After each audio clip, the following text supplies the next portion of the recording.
여러분 마음의 소원이 많을 텐데요. 하나님의 은혜로 구원받아서 하나님의 자녀로 인생을 사는 모든 사람들 마음속에 하나님이 심어주신 소원이 있습니다. 그 여러 가지 소원이 있는데요. 하나님의 자녀들에게 하나님이 그 마음속 깊은 곳에 심어주신 은혜가 소원이 뭐냐면 하나님이 베푸시는 은혜를 받으며 은혜를 누리며 살기를 소원하는 그 마음을 다 주셨습니다. 혹시 여러분 가운데 나는 교회는 다니지만 은혜에 대해서 나 기대하지 않는다, 은혜 벌 받고 싶지도 않을 뿐더러 은혜라는 말을 나한테 하지도 말라, 이렇게 하는 분 있습니까? 그런 마음이 혹시나 있으면 눈 깜빡여 버려서 이렇게 한 명도 없을 겁니다. 만약에 나는 은혜 상관없이 살고 싶다 그랬다면 그건 아직도 믿음의 문제가 있다 이렇게 볼 수 있고요. 아직도 주님의 그 십자가의 은혜로 그 흘리신 보혈로 제사함 받는 그 기쁨을 감격적으로 경험하지 못했거나 주를 시인하지 못했다 이렇게 볼 수가 있는 것이죠. 그래서 예수님을 구주로 고백하면서 그 흘리신 보혈로 내 죄 사함을 받고 그리고 하나님의 거룩한 자녀가 되었음을 시인하고 자녀로 살아가는 사람마다 그 마음에 다 소원이 있습니다. 여러 소원이 있는데요.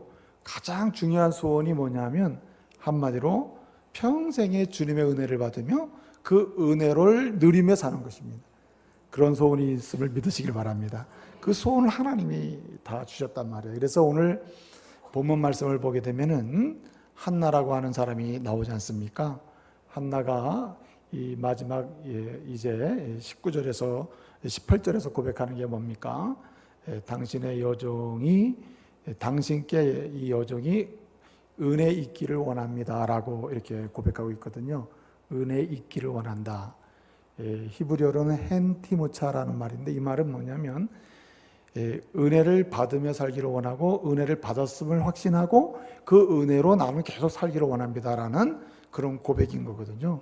그것은 하나님의 은혜로 구원받은 한나의 입장에서는 당연히 고백해야 될 그런 고백이고 또 우리 모두가 지금도 다 가지고 있는 고백인 것을 보여주는 것입니다.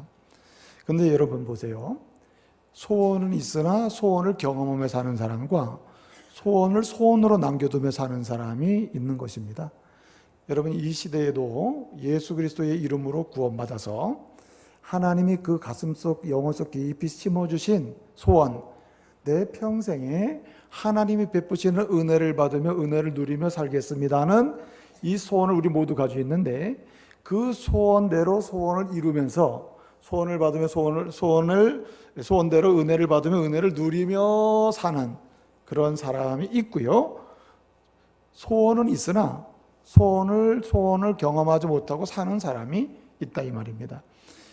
같은 믿음의 공간 안에 있고 은혜의 공간 안에 있고 또 함께 주님을 섬기는 공간 안에 있음에도 불구하고 그런 결과가 나온다 이 말입니다. 여러분 은혜에 대해서는 여러분 확신하셔도 좋습니다. 하나님은 차별 없이 모든 하나님의 자녀들을 향해서 반드시 은혜를 베푸시는 분입니다. 믿으시길 바랍니다. 조나단 에드워즈라고 하는 사람은 그렇게 이야기했습니다.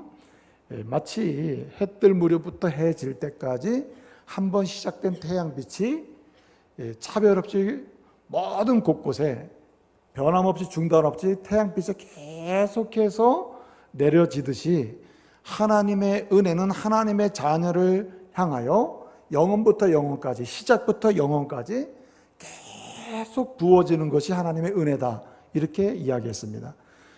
에드워즈가 말하려고 했던 것은 뭐냐면 하나님의 자녀를 향해서 하나님이 주시는 그 하나님이 베푸시는 은혜는 차별 없이 계속해서 주어진다는 말입니다. 누구한테는 은혜를 뺏었다가 누구한테는 줬다가 누구한테는 은혜를 중단했다가 누구한테는 은혜를 내려줬다가 하는 개념이 아니라 이 말입니다. 하나님의 자녀가 된 이상 하나님께서 그 독생자 예수 그리스도의 피값으로 사시고 제사함의 은혜를 주시고 구원받게 하셔서 생명의 은혜를 입고 하나님의 자녀로 살아가는 모든 하나님의 자녀를 향해서 하나님은 태양이 떠올라서 태양이 질 때까지 마치 계속해서 태양빛이 내려지듯이 하나님의 은혜는 하나님의 자녀들에게 영원부터 앞으로 영원까지 하나님의 자녀들에게 계속해서 부어짐을 믿으시길 바랍니다. 그렇기 때문에 부어지는 하나님의 은혜를 받으며 누리며 살기를 원하는 것은 모든 성도 가져야 될 소원이 되는 거예요. 하나님 주신 은혜입니다. 그게 소원도 은혜죠. 그럼에도 불구하고 그 소원을 경험하며 사는 사람이 있고 소원을 이루지 못하거나 경험치 못하고 사는 사람이 있다는 말입니다. 오늘 본문 12절부터 19절까지를 보게 되면 두 사람이 소개되고 있습니다. 한 사람은 엘리고요, 한 사람은 한나가 소개되고 있습니다.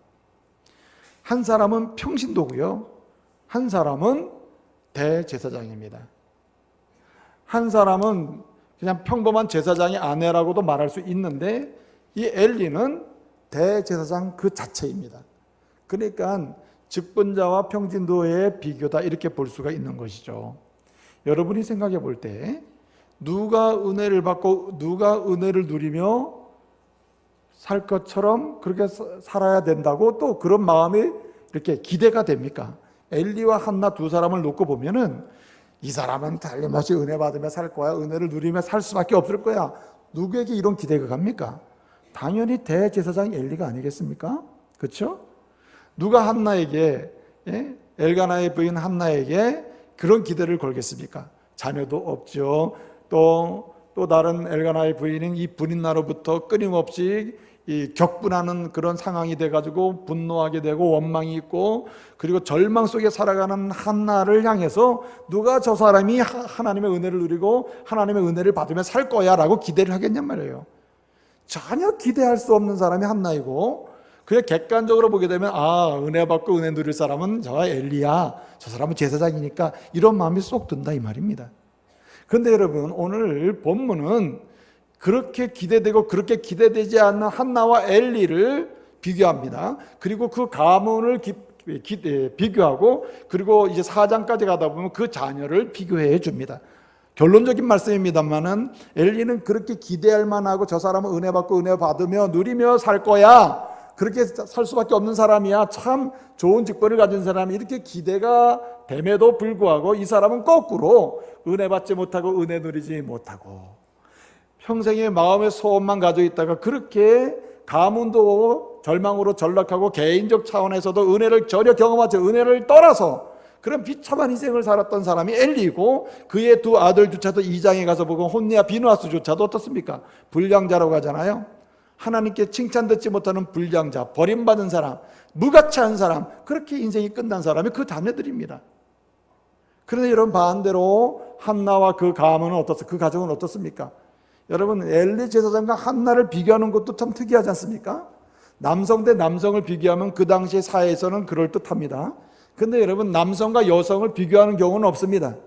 그런데 여러분 성경은 오늘 엘리와 또 다른 여성, 또 다른 한 여성 한나를 비교해요. 남성과 여성이요 대제사장과 평신도를 비교한다 이 말입니다.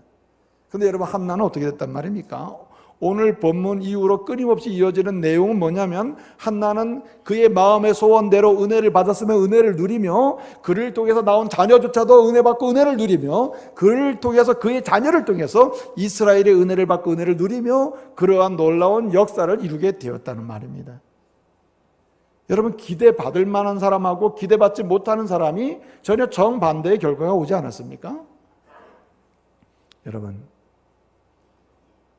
날이 가고요, 달이 가고요, 그리고 해가 가도요 두 종류의 사람이 있어요. 똑같이 우리에게서 날이 가고 달이 가고 해가 갑니다.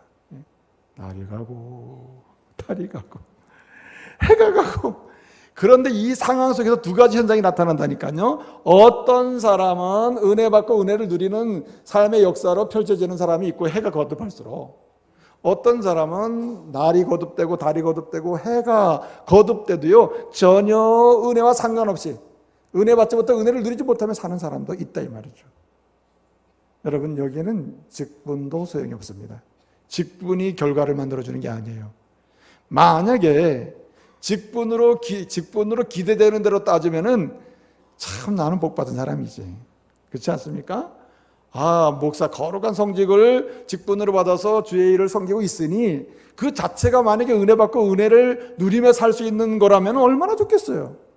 근데 여러분 그렇지 않습니다. 목사도 은혜 받고 사는 사람이 은혜 누리지 못하고 사는 사람도 있고요. 또 목사님보다 더 평신도, 그냥 평범한 직분도 없이 평범하게 주님과의 관계에서 살아가는 그 사람이 더 은혜 받고 더 은혜를 누리며 사는 사람도 있습니다. 여러분, 초신자와 경륜이 있는 오래된 신자 사이에 차이가 있습니까? 은혜 받고 은혜 누리는 차이가 있습니까? 천만에요. 성경은 그렇게 말씀하지 않습니다. 어떤 경우는 신앙생활을 오래 한 사람보다 초신자, 예수 믿고 예수를 고백하고 오래되지 않는 그 사람이 은혜 받고 은혜를 누리며 사는 사람이라고 선언되는 사람도 얼마든지 있습니다. 그리고 여러분, 실제를 보게 되면 여러분 정말 직분을 받고도 은혜 받지 못하고 은혜 누리지 못하고 사는 사람이 얼마나 많습니까? 은혜랑은 전혀 상관없이 그렇게 인생을 사는 사람이 얼마나 많습니까? 초신자이고 예수 믿은 지 얼마 되지 아니하고 그리고 중요한 직분이나 직책을 가지고 있지 않음에도 불구하고 하나님이 오실 때 은혜 받으며 은혜를 누리며 정말 영적인 유익을 도모하며 사는 사람이 또 얼마나 많습니까? 그런 면에서 우리는요, 주님 앞에서 우리의 지난 삶을 돌아보고 현재의 삶을 다시 확인하고 미래의 삶에 대해서 다시 한번 주님 앞에 준비할 필요가 있습니다. 어떤 삶을 준비해야 됩니까? 마음의 소원대로 정말 은혜를 받고 은혜를 누리며 사는 하나님의 자녀들이 되어야 할 줄로 믿습니다. 여러분, 은혜 받고 은혜를 누리는 사람, 어떤 사람입니까? 직분이 해주는 것도 아니고 신앙에 경륜해 주는 것도 아니고 사회적 지위가 이 부분을 감당해 주는 것도 아닙니다. 여러분, 은혜 받고 은혜를 누리며 사는 방법은 3가지 열쇠가 있어요. 오늘 저는 그 말씀을 드리려고 합니다. 우리 모두가 말이죠, 오늘 한나의 에피소드를 통해 가지고 주시는 은혜 받고 은혜를 누리는 구체적인 그 방법이나 그 열쇠를 다시 한번 우리 손에 쥘 수 있는 은혜가 있기를 바랍니다. 그래서 여러분, 우리 모두도요, 정말 시간이 가고 해가 거듭할수록 은혜 받는 사람, 은혜를 누리는 사람, 영적 유익을 경험하고 영적 유익을 도모하는 사람, 그렇게 영적 유익을 나눌 수 있는 이런 성도가 되시기를 말씀으로 축복합니다. 여러분, 은혜 받고 은혜를 누리는 구체적인 열쇠는 어떤 것이 있을까요? 오늘 본문은 3가지 열쇠를 우리에게 제공해 준다, 이렇게 볼 수가 있습니다. 가장 중요한 열쇠가 있습니다. 은혜를 받고 은혜를 누리는 그것을 문을 여는 열쇠는 무엇인가? 믿음으로 기도하는 것입니다. 오늘 여기 본문 말씀 보게 되면 9절에서부터 원래는 시작됐는데요, 9절에 보게 되면 엘리와 한나를 비교하고 있습니다. 9절을 보면 뭐라고 했습니까? 엘리는요, 성전, 하나님의 좀 문설주 옆 의자에 앉아 있었다고 했습니다. 성전에 있으나 엘리는 기도하는 사람으로 표현되지 않습니다. 성전의 문설주에 의자, 문설주 옆에 있는 의자에 앉아 있다고 9절에 설명합니다. 근데 반대로 여러분 10절에 한나는 어떤 사람으로 표현하고 있습니까? 한나는 마음이 괴로워서 뭐하며? 기도하며 뭐하고? 통곡하고. 11절에 보니까 더 나아가서 여호와 앞에 뭐하여? 서원하여 기도하고 간구했다고 말씀하고 있습니다. 여러분, 같은 공간 안에 있습니다. 오늘 우리가 이처럼 함께 예배 공간 안에 있다 이 말입니다. 여기 대제사장 엘리가 있고 평신도 한나가 있습니다. 근데 여러분, 엘리는 아주 좋은 편안한 의자에 앉아 있습니다. 근데 여러분, 한나는 마음에 괴로워서 기도하며 통곡하며 더 나아가서 소원하여 기도하는데, 하나님 주의 여종에게 아들을 주시고 아들을 주시면은 머리에 삭도를 내지 아니하고 경건한 자손으로 키워서 주님께 전적으로 바치겠습니다, 이렇게 기도하고 있다 이 말입니다. 오늘 12절 말씀을 보면 뭐라고 얘기하고 있습니까? 오늘 말씀 보니까 12절을 보니까 뭐라고 얘기해요? 12절 보니까 한나가 오래 기도하는 동안에 오래 앞에서 여러분 통곡하고 기도하고 소원하여 막 기도하는데 이 시간이 점점 늘어나는 것입니다. 계속 오래 기도했다 그랬습니다. 여러분, 의자에 앉아있던 엘리 기도가 연일리지 않고 기도의 능력도 경험하지 못하고 기도를 전혀 경험하지 못하는 대제사장이지만 기도를 모르는 이 엘리가 어떻게 합니까? 이상하다 저 여자 왜 이렇게 오래 기도하냐, 왜 이상하게 기도하느냐 말이에요. 계속 뭐하고 있다 그랬어요? 12절 하반절을 보니까 한나가 오래 기도하는 동안에 12절 하반절을 보니까 엘리가 뭐하여? 주목하여 본지라. 엘리는 그것을 주목해서 봅니다. 한나는 열심히 전심으로 기도하는데 엘리는 그것을 주목하여 봅니다. 그러면서 얘기하는 거예요. 뭘 생각합니까? 13절에 보니까는 한나가 기도하는데 얼마나 마음을 토하고 기도하고 전심으로 기도하고 끝까지 기도하고 정말 하나님의 은혜를 주실 때까지 기도하고 은혜를 풍성히 경험할 때까지 기도하고 계속 기도를 하는 거예요. 입으로 말은 하긴 하는데 중얼 그 음성은 들리지 아니하고, 예? 이런 상황으로 기도를 하는 겁니다.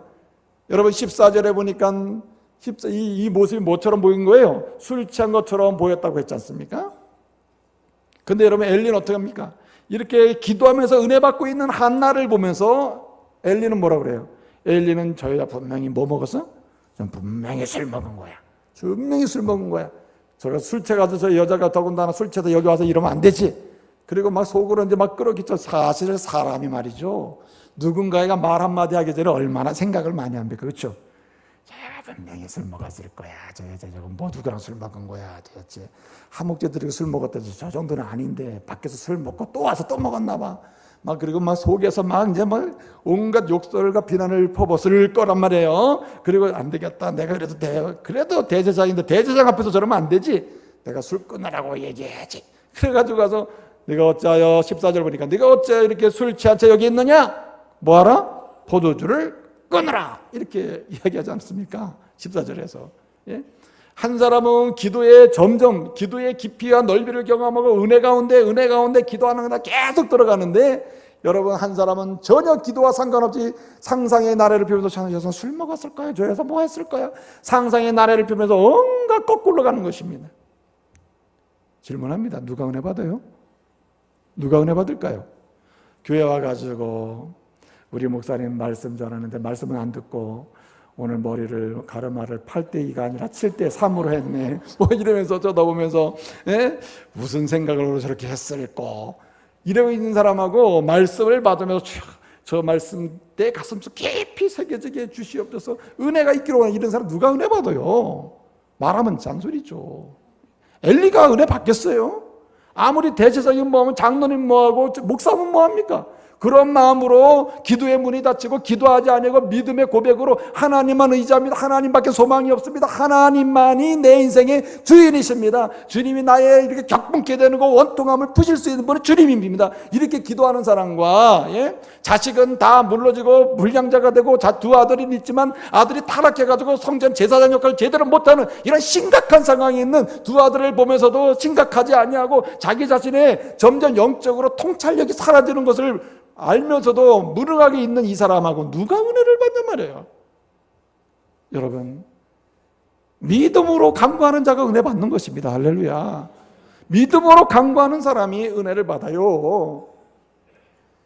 여러분, 은혜가 있고 은혜를 누리는 곳은 부흥이 일어납니다. 한 개인이라 하더라도요, 하나님의 은혜가 임하고 은혜를 누리는 역사가 경험되는 곳에 영적 부흥이 일어나요. 그래서 은혜는요, 치유함이 경험되고 은혜는 새로운 힘이 공급되고요, 은혜가 있는 곳에 새로운 비전이 성취되는 역사가 있음을 믿으시길 바랍니다.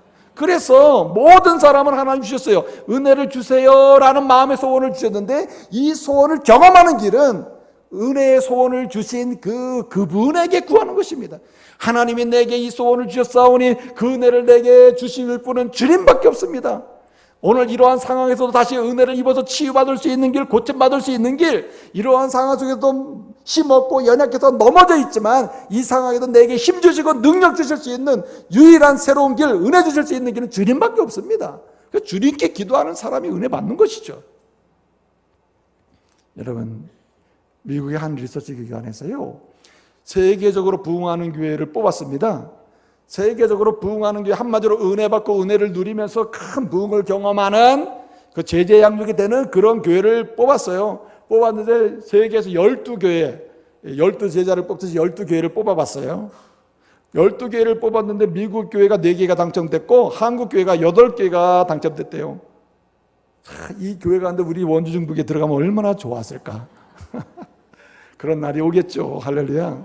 그런데 말입니다, 12교회를 뽑았어요. 뽑았는데 미국에 있는 교회가 4교회, 한국에 있는 교회가 8교회가. 교회 수의 비율을 따져보면요, 미국에 있는 교회 수하고 한국에 있는 교회 수는 비교 자체가 안 됩니다. 미국이 얼마나 넓은 땅입니까, 여러분? 한국에 교회가 있어봐야 얼마나 있겠습니까? 비교가 안 돼요, 비교가. 그런데 여러분, 미국 교회에서는 4교회, 한국 교회에서는 상대적으로 적은 교회 중에 8교회가 뽑힌 겁니다. 부흥하는 교회로, 은혜 받고 은혜를 누리는 교회로, 제자 양육이 되는 교회로 이렇게 12교회가 뽑혔어요.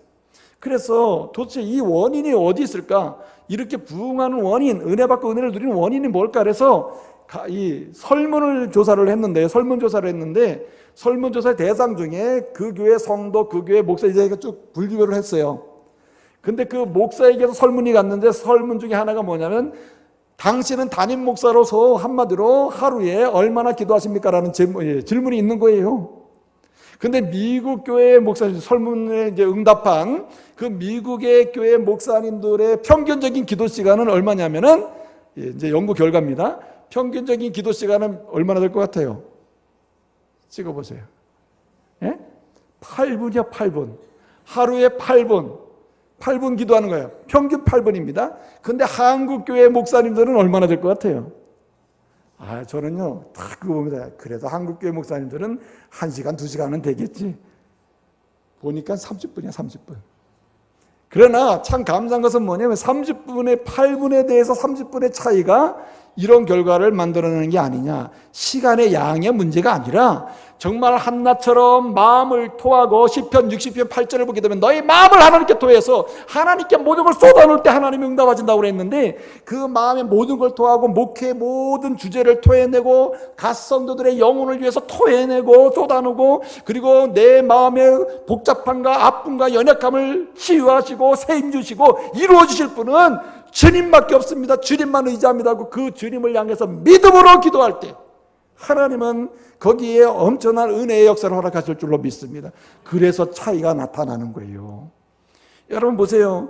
수십 년을 예수를 믿고 그리고 심지어는 교회 내에서 보게 되면 참 중직자의 가정을 크게 이루었음에도 불구하고 어떤 경우에는 초신자 그렇다고 내놓을 만한 무슨 직분도 있는 것도 아니고 교회 안에서 무슨 오래된 그 전통이 있어가지고 그 집안이 무슨 거기에 장로가 나오고 권사가 나오고 이런 경륜 그 집안의 어떤 전통도 하나도 없음에도 불구하고 예수 믿은 지 얼마 되지 않는 가문임에도 불구하고요 하나님의 은혜를 누리고 받으면서 하나님께서 쓰시는 믿음의 인물들이 막 배출되는 결과를 보게 되면요 엄청난 차이가 일어날 때가 있다. 이거 왜 그래요?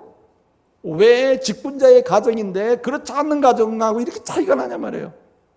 왜 그럴까요? 여러분 거기 기도의 차이예요. 기도의 차이. 여러분 성경을 보게 되면요 오늘 한나의 가정이나 한나와 엘리의 차이도 마찬가지입니다. 여러분 평신도가요 대제사장을 능가할 수 있는 영적인 권세가 있는 거예요. 왜 그렇습니까 여러분? 하나님이 은혜를 사모하고 은혜를 받기를 소원하는 마음을 주신 그대로 그 주신 소원을 주신 자 전능하신 하나님께 의지하고 그분에게 모든 걸 의뢰하면서 기도하는 자에게 주님은 은혜 주시기 때문에 그런 것입니다. 여러분 여러분이 어떠한 직분을 가지고 있습니까? 어떤 상황입니까? 전혀 개의치 마세요. 여러분 전능하신 하나님께 빌고 간구하시기를 바랍니다.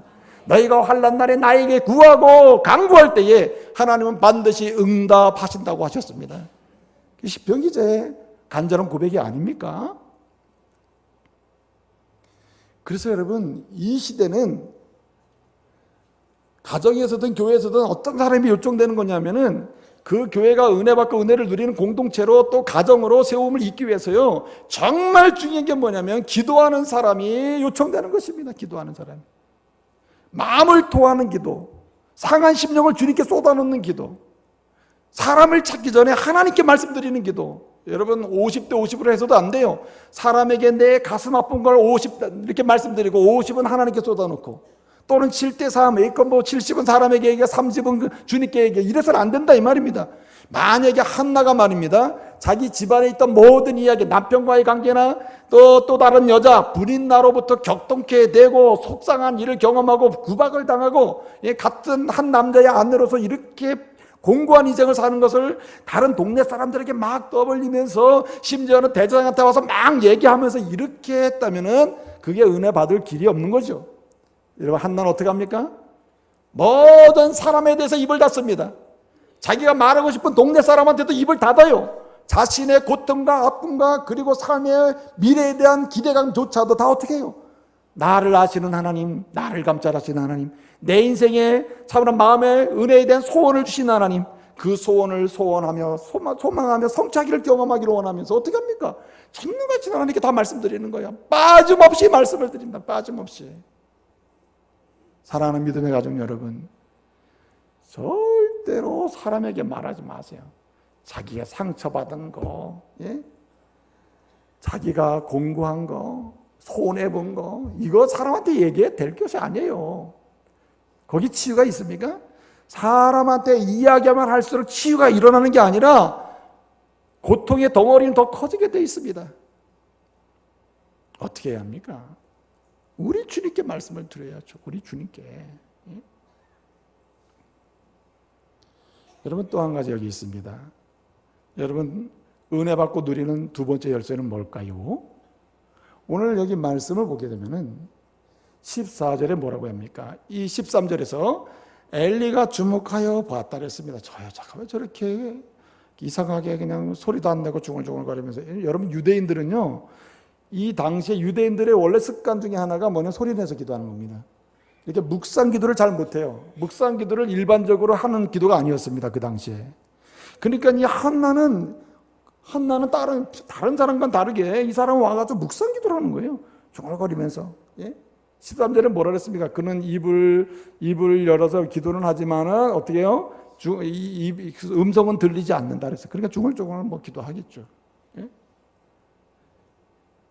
그래서 여러분 14절에 보니까 엘리 제사장이 뭐라고 얘기합니까? 엘리가 이르되 뭐라 그래요? 네가 어찌하여 여기에 이렇게 술 취한 채로 있느냐? 너는 술을 끊으라고 얘기합니다. 이 말이 엘리 제사장이 목회자로서 한 영혼을 기억해서 저 여자분이 무슨 속상한 일에서 술까지 먹고 저렇게 왔을꼬. 안 됐네. 빨리 내가 어떻게 해서 건면을 해줘야지. 내 말씀으로 축복해야지. 이런 상황이 아니고요. 속으로 계속 비난하고 비판하다가 한마디 해주는 거예요. 정신 차려, 이 여자야. 예? 요즘에 여자들 정신 못 차리는 여자들 많잖아요. 그냥 여자여 정신 차려. 그리고는 술 끊어. 예? 어디라고 이렇게 하냐고. 이렇게 얘기를 하는 겁니다. 여러분 같으면은 아멘, 아멘. 목사님 맞습니다. 목사님 보기에 내가 술 취한 것처럼 보이지만 목사님 저는 술을 취하지는 않았지만 하여튼 목사님 말씀 잘 듣겠습니다. 그렇게 할 사람이 있습니까? 만약 여러분이 깊이 마음을 토하고 전심으로 기도하고 은혜 받을 때까지 기도하고 지속적으로 기도하고 온몸과 마음을 다하여 주님께 기도하면서 은혜 받고 있는데 여러분 내가 가서 툭툭 치면서 집사님 정신 차려. 예? 왜 술 먹고 기도해? 예? 왜 이렇게 오래 기도하는 거야? 대충 기도해. 만약에 제가 그랬으면은 여러분 뭐라 그랬겠어요? 당신이 목사냐고. 예? 그리고 저한테 대놓고는 말하지 못하고 바로 나가면서 전화해가지고 예? 권사님 우리 목사님도 아니야. 내가 은혜 받고 기도하는데 은혜 받는 줄도 모르고 막 나보고 뭐 정신 차리라 그러는데 그게 무슨 목사냐고 이러지 않겠어요? 안 그런가요? 하기야 다 한나 같겠죠. 근데 한나는 그러지 않았다. 한나는 어떻게 합니까? 한나는 아주 격동시킬 만한 말을 하고 엘리가 비판하고 조롱하고 그리고 마음에 큰 상처를 줄 만한 그런 말로 은혜 받고 있는 사람에게 그렇게 함에도 불구하고 한나는 뭐라 합니까? 오늘 15절을 보니까 뭐라 그래요? 네 주여 아도나이 네 주여 네 주여라고 부르면서 나는 슬픈 여자입니다. 나 슬픈 여자예요. 나는 포도주를 마신 것도 아니에요. 그리고 뭐라 합니까? 여호와께 오직 내 아픈 마음, 내 고단한 마음, 사람이 풀 수 없는 이 마음을 다 쏟아놨을 뿐이에요. 그리고 16절에 뭐라고 합니까? 당신의 여종을 뭘로 여기지 말라래요? 악한 여자로 여기지 마세요. 악한 여자로 여기지 마세요. 이렇게 얘기합니다. 그런데 이 말을 새겨 들으셔야 합니다. 여기 한나가 자신을 가리켜서 엘리에게 당신의 여종을 악한 여자로 여기지 마세요라고 하는 말은 지금 당신이 하는 말이나 이런 모든 말을 나를 악한 여자처럼 그렇게 보시고 말씀하신 거 이렇게 말씀하시지 않았습니까? 하는 말과 똑같아요. 그 엘리는 사랑하는 마음, 격려하는 마음, 한 영혼을 살리고자 하는 마음, 축복하려고 하는 마음으로 정신 차려요, 술 끊어요 이렇게 말한 게 아니다 이 말입니다. 한나가 반대로 얘기한 것처럼 대제사장님이요 엘리 제사장이요 나를 악한 여자로 만들지 마세요. 여기지 마세요. 나 그렇지는 않습니다. 이렇게 말하는 거예요. 근데 여기 뭐라고 하면서 말합니까? 악한 여자로 나를 취급하지 마세요라고 하면서 당신의 여종이라고 한다니까요. 여종. 여기 15절에 내 주여 16절에 당신의 여종 그 19절에 뭐라고 얘기합니까? 19절에서는 당신의 여종이 당신에게 은혜를 입기를 원한다. 당신의 여종이라고 하지 않습니까? 여러분 여기 내 주여라고 할 때 이 내 주여는 하나님께 부르는 호칭이라니까요. 우리 성도들이 하나님을 부를 때 쓰는 말이 아도나이 내 주여라는 말이에요. 그 다음에 당신의 여종이라는 말도 성도가 주님의 딸입니다, 주님의 종입니다 할 때 쓰는 말입니다. 이게 히브리어로 아마데카라는 말이거든요. 11절에 보게 되면 11절에 여기 한나가요 서원에서 기도했잖아요. 기도하며 통곡하며 11절에 나아가서 여호와께 나가서 뭐라고 했어요? 서원하면서 기도하기를 주의 여종을 불쌍히 주의 여종이 아들을 주시면 주의 여종의 삭도를 대지 않은 주의 여종이 주님께 드리겠습니다 그랬어요. 주의 여종을 3번 했지 않습니까? 근데 그 주의 여종도 여기 16절에 하는 것처럼 당신의 여종이랑 같은 말이에요. 한마디로 하나님을 향해서 나는 당신의 여종입니다 라고 쓰는 말을 엘리에게 주를 부른 다음에 나는 당신의 여종입니다 이렇게 아마데카라는 말을 똑같이 쓰고 있다. 그 말은 뭡니까? 그 시대적 상황으로 엘리는 영성도 떨어지고 통찰력도 없고 하나님의 말씀과 은혜에 대해서 관심이 없고 한마디로 오늘 이 시대적 사역자로 보게 되면 전혀 목회에 관심 없거나 내지는 한 성도의 영적인 상황에 관심이 없거나 하나님의 은혜를 어떻게 하면 성도들에게 나눌까 여기에 관심이 없는 목회자다 이 말입니다. 한마디로 이미 많은 사람들이 볼 때 저분이 좀 문제가 있는 대제사장이다 이렇게 돼 있다 이 말입니다. 그 상태로 존경하고 싶은 마음이 없어. 그런데 직접적으로 대놓고 비난을 했다 이 말이에요. 당신은 문제야, 당신은 문제가 있어 이렇게 공격을 했단 말이에요. 그런데 이런 대제사장에 대해서 한나는 다른 사람은 뭘 할지언정 다른 사람은 어떻게 말을 할지 모르지만 나는 하나님이 세운 대제사장을 인정을 하고 당신에게 내가 그대로 당신의 여종으로서 나는 당신은 하나님의 대리자로서 하나님의 역사를 이 시간에 선포하는 사람으로서 나는 그대로 인정하면 내 이야기를 하는 겁니다. 얼마나 겸손합니까? 따라서요. 은혜는 겸손을 따라온다. 은혜는 겸손을 따라오는 것입니다. 한마디로 믿음으로 겸손한 사람에게 은혜는 임하게 되고 그 사람이 은혜 받고 은혜를 누리게 되는 것이에요. 할렐루야. 겸손한 곳에 은혜의 물결이 흘러가요. 여러분 은혜의 물결이 흘러가는 그 지향점이 있다니까요. 겸손한 곳이고 겸손한 사람의 영혼을 향해서 지향하고 있어요. 여러분 성 어거스틴 있잖아요. 어거스틴이 얼마나 은혜 받고 은혜를 누리며 살았습니까? 어거스틴과 함께하는 사람도 은혜 받고 은혜를 누리며 인생을 살았다고 하는 기록이 있지 않습니까? 그는 은혜를 나눈 사람이고 은혜를 선포한 사람이에요.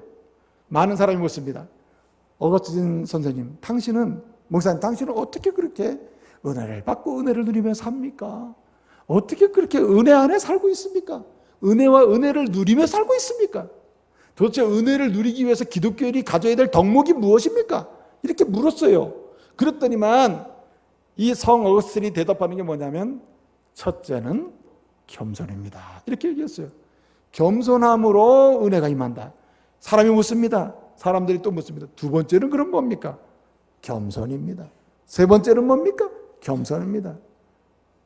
여러 가지 계속 질문을 해도 은혜를 받고 은혜를 누릴 수 있는 처음이자 마지막 대답은 뭐예요?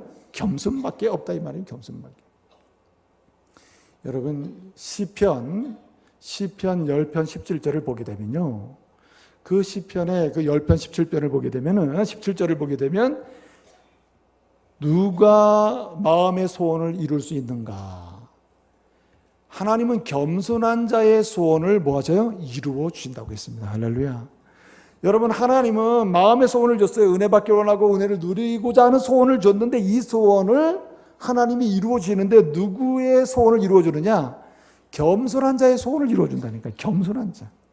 예? 겸손한 사람의 소원을 이루어 주신단 말이에요. 사단 마귀가요. 그 어느 지역에 참 기도하면서 그냥 늘 은혜 받고 은혜를 누리면서 성도들을 양육하고 목양하는 목사가 있다는 소식을 들었습니다. 이 목사가 빛의 천사로 가장을 하고 쫙 꾸미고 기도하는 목사를 찾아갔습니다. 기도하고 있는 목사의 옆구리를 쿡 찌르면서 얘기했습니다. 하나님이 보내서 왔습니다. 그냥 쳐다보니까 정말 강명한 천사처럼 보이거든요. 이 사단이 얘기합니다. 나는 하나님 보낸 가말 뭡니까 하여튼 천사입니다. 이렇게 얘기를 했어요. 얘기하니까 뭐라고 얘기하냐면 무슨 말입니까? 나는 하나님이 나에게 이렇게 천사를 보낼 만큼 그렇게 일꾼도 아닐 뿐더러 나는 부족한 사람입니다. 아마 번지수를 잘못 찾은 것 같아요. 그러니까 다시 확인하고 찾아가 보세요. 여기 분명히 맞다고. 당신이라고. 당신에게 나를 보낸 거라고. 내가 그래서 왔다고. 그러니까 아닙니다. 나는 하나님 앞에 내놓을 것도 없고 부족하고 오직 예수 은혜가 아니면 살 수 없는 사람입니다. 내가 감히 누구라고 다른 목사를 다 지쳐놓고 내가 그 메시지를 받는단 말입니까? 하나님 무엇 때문에 나한테 그렇게 직접적인 메시지를 준다는 말입니까? 난 그런 사람이 아닙니다. 나한테는 안 주지 마세요. 다른 목사님께 가보세요. 나는 아닙니다. 그리고 막 반대를 하는 거예요. 이 사단이 나오면서 하는 말이 정말 나도 그렇게 많은 그리스도인 목사 은혜 받는 자리에서 사람을 끌어내리는 일에 성공했지만은 겸손한 자는 내가 당할 자가 없다. 그러면서 나왔다는 믿거나 말거나 하는 이야기가 있습니다. 여러분 보세요. 겸손한 사람은 사단의 유혹을 능히 이겨냅니다. 사단이 다양한 형태로 우리를 미혹하고 유혹을 할지라도요, 겸손한 사람은 그 미혹에 넘어가지 않으므로 은혜를 받습니다. 그래서 겸손한 사람에게는 시험이 와도 시험이 은혜의 통로가 됩니다. 겸손한 사람에게는 고통도 고통의 끝자락에 은혜의 역사가 일어납니다. 겸손한 사람에게는 어떠한 세상의 물결이 밀려와도 그 물결을 타고 넘어가고, 그리고 믿음의 은혜의 항진, 전진을 계속할 수 있는 그런 은혜를 보게 된다 이 말입니다. 겸손한 사람, 겸손한 사람. 여러분, 절대로 목사하고 싸우려고 하지 마세요. 저는요, 가끔씩 술 드시고 전화하는 분들 고맙게 생각해요. 딴 데 전화하면 죄 짓는데 목사한테 전화하면 죄는 안 질 거 아니겠어요. 그런데 그냥 술 안 드실 때는 말도 안 하시는 분이 그냥 술만 드시면 김 목사 막 이래가지고 목사님 왜 그러냐고 막 이렇게 막 따지고 그러시거든요. 예? 그리고 막 할 말 못할 막 다 하시는 분들 가끔씩 있어요. 여러분, 아무리 술 취했다 하더라도 거기다가 내가 뭐를 얘기하겠어요? 목사는 아무 얘기 못하지 않습니까? 그렇지 않습니까? 그렇잖아요. 그러기 때문에 여러분 목회가 되는 것입니다. 만약에 목사가 일일이 대응해서 싸우면 그 무슨 목회가 되겠어요? 여러분, 담은 기자는 말하기를 유순한 말은 격노한 것을 쉬게 한다 그랬습니다. 유순한 말은 분노를 쉬게 해요. 믿음으로 겸손하게 말하면 모든 것을 다 해결합니다. 할렐루야. 문제를 푸는 능력이 돼요. 믿음으로 겸손한 웃음을 띠게 되면요, 상대방이 우리를 축복하게 돼요. 그렇지 않습니까? 믿음으로 겸손하게 행동하게 되면요, 하나님이 길을 여십니다. 길을 여셔요. 겸손은 하나님께서 주시는 은혜의 통로입니다. 그러니까 여러분, 우리는 낮아지고 또 낮아져야 됩니다. 여러분, 빌립보 교회를 향해서 사도 바울이 말한 게 뭡니까? 빌립보서 2장 5절에서 11절까지를 보게 되면, 여러분들 빌립보 성도들이 기쁨으로 은혜 받고 은혜를 누리면서 기쁘게 살도록 하기 위해서 여러분들은 뭐 해야 되느냐? 겸손해야 됩니다. 그러면서 여러분, 빌립보서 2장 5절에 뭐라고 얘기합니까? 너희는 이 마음을 품으라. 무슨 마음? 그리스도 예수의 마음이. 그 마음 뭐라 그랬습니까? 겸손이라고 했잖아요. 겸손. 낮아지고. 여러분, 아무리 낮아져도 더 낮아져야 되는 게 성도입니다. 그래서 겸손한 자리로 은혜의 물결은 흘러내려가게 돼 있는 것입니다. 높은 데로 은혜는 절대로 안 올라가요. 그렇지 않습니까? 여러분, 짐 콜린스라고 하는 사람이 있는데요. 이 사람이 쓴 책 중에 여러분 한번 읽어보신 분이 있을지 모르겠어요.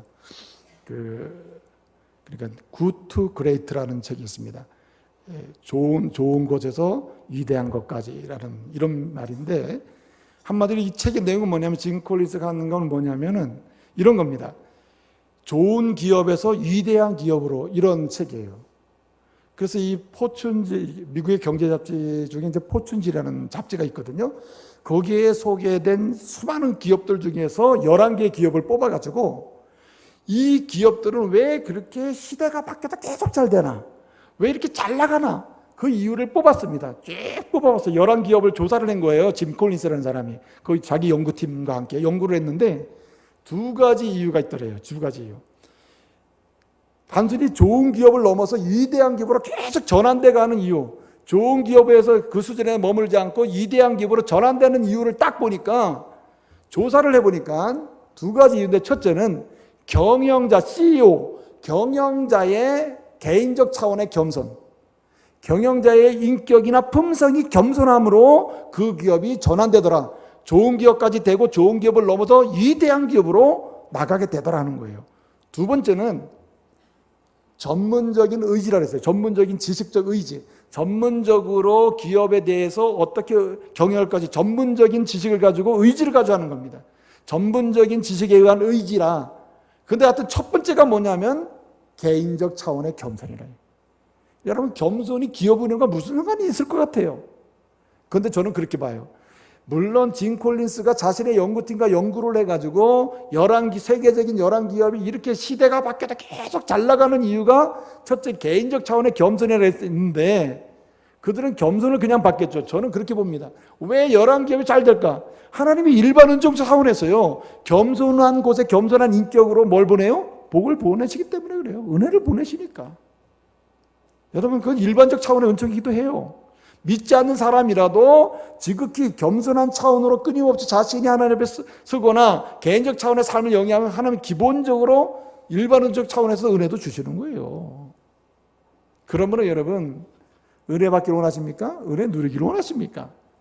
지금까지 여러분의 자녀가 좋은 자녀였습니까? 좋은 자녀를 뛰어넘어서 여러분 위대한 자녀까지 나가기를 원하십니까? 여러분의 신앙생활에 좋은 신앙생활을 하고 있습니까?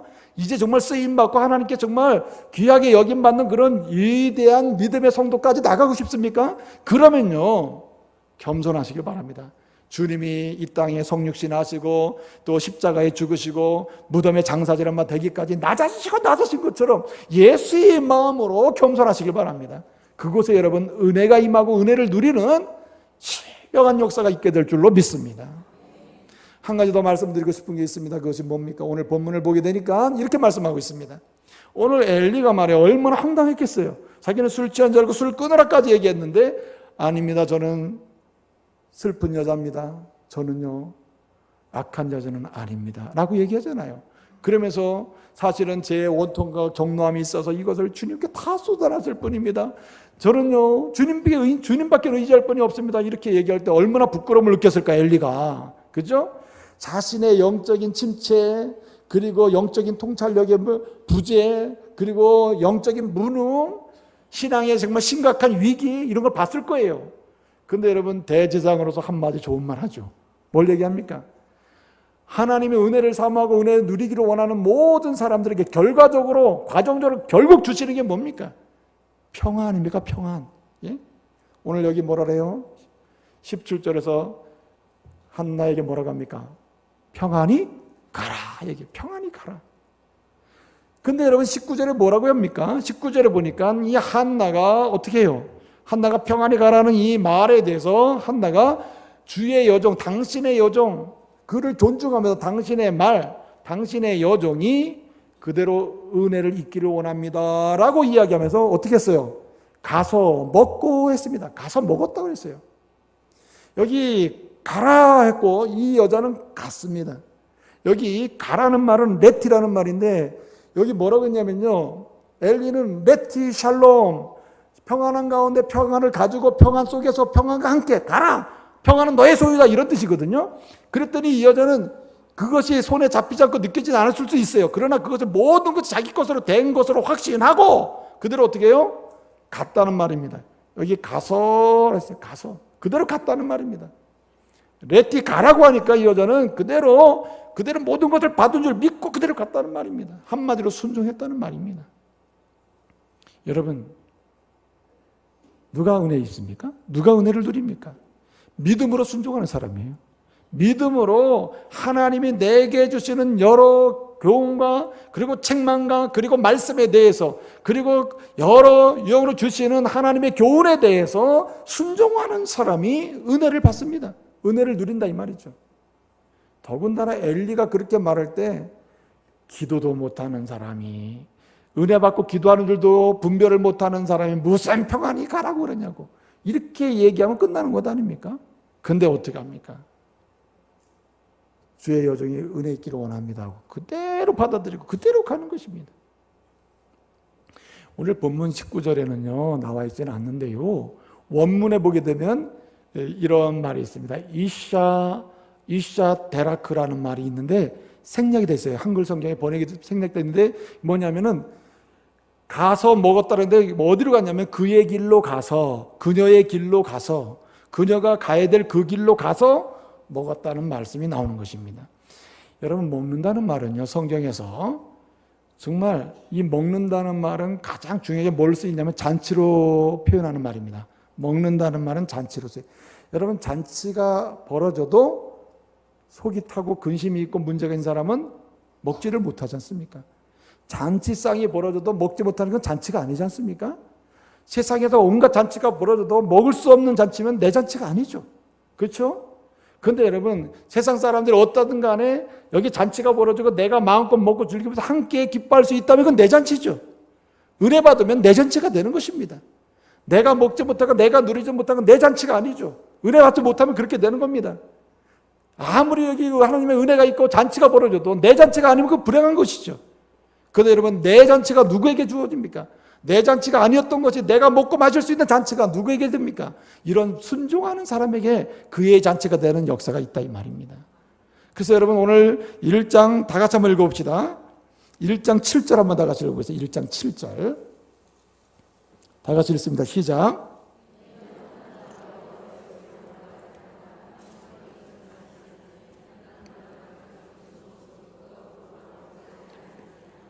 그가 울고 뭐 했어요? 먹지 아니하니. 모든 엘가나나 그의 남편이나 그 다음에 분인나나 분인아이가 4명의 자녀가 있어서 4명 이상의 자녀가 있었는데 그 모든 사람들은 화목제 드리고 제사 드리고 예배 드리면 잔치가 돼서 기쁘게 먹고 마십니다. 그런데 이 한나는 먹지 아니했다. 아무리 가정의 잔치가 와도 내 잔치가 아닌 거예요. 그런데 여러분, 그가 믿음으로 순종할 때 그의 잔치가 된다 이 말. 믿음으로 겸손하게 나갈 때 그의 잔치가 된다. 믿음으로 기도할 때 그의 잔치가 된다. 그래서 오늘 말씀 보니까 먹지 못하던 여자가 먹는 여자가 되었다. 잔치를 못하던 여자가 잔치하는 여자가 되었다. 자기의 잔치가 없이 살던 여자가 자기의 잔치를 하며 사는 사람이 됐다는 거예요. 왜 이런 복을 받게 됩니까? 은혜가 임하니까 그렇다. 은혜가. 여러분, 사무엘상 26장 25절을 보게 되면요, 다윗과 사울 이야기가 나와요.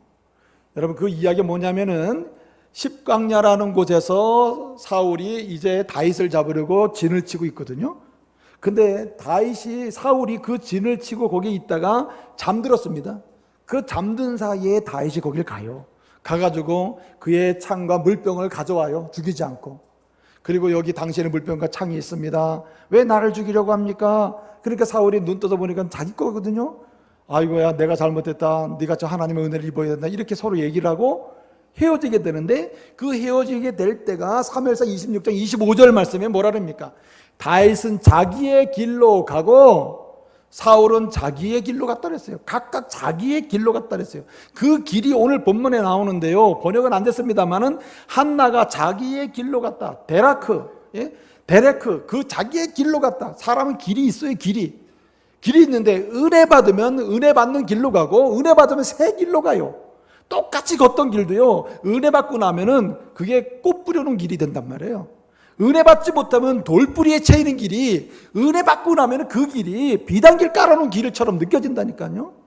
여러분, 다윗의 길은 그런 길이었고 사울의 길은 돌뿌리 채이는 길이었다 이 말입니다. 엘리의 길은 여러분 돌뿌리 채에 넘어지는 길이었다면 한나의 길은 열리는 길이었다 이 말이에요. 왜 그래요? 은혜를 받고 누리기 때문에 그렇다 이 말이죠. 여러분, 토마스 왓슨이라는 사람은 이런 말을 했습니다. 순종은 말입니다, 순종은 의무라기보다는 특권이다. 특권. 믿음으로 순종하는 성도가 믿음으로 순종하는 것은 성도에게 의무라기보다는 특권이다. 왜 그러느냐? 하나님께서 어떤 유형으로 주시는 명령이나 말씀이든지 간에 어떤 하나도, 그 무엇 하나도 유익하지 않은 것이 하나도 없다. 하나님이 우리에게 하시는 모든 것, 어떤 것이라 다 영적으로 유익하게 주기 때문에 순종하면 100% 유익하다. 할렐루야. 그렇게 이야기한 거예요. 그러므로 믿음의 가족 여러분, 이제 은혜 받고 사세요. 예? 은혜를 누리며 사시기를 바랍니다. 은혜는 고침의 역사를 나타나고 은혜는 힘주시는 역사를 주시고요. 은혜가 임하면요, 하나님이 주신 비전을 이루는 새로운 출발이 일어나요. 그러므로 은혜 받지 않으면 되겠어요? 은혜 누려야 되는 것 아닙니까? 여러분, 은혜 받고 은혜 누리는 주의 종들 되시기를 바랍니다. 여러분, 전심으로 믿음으로 기도하시길 바랍니다. 여러분, 전심으로 그 믿음으로 겸손한 자리로 내려가시길 바랍니다. 믿음으로요, 겸손하게 유순하게 언어를 쓰시길 바랍니다. 믿음으로 여러분 순종하는 자리로 나가시길 바랍니다. 하나님이 은혜를 주시고 은혜를 누리도록 복을 주실 줄로 믿습니다. 기도하겠습니다.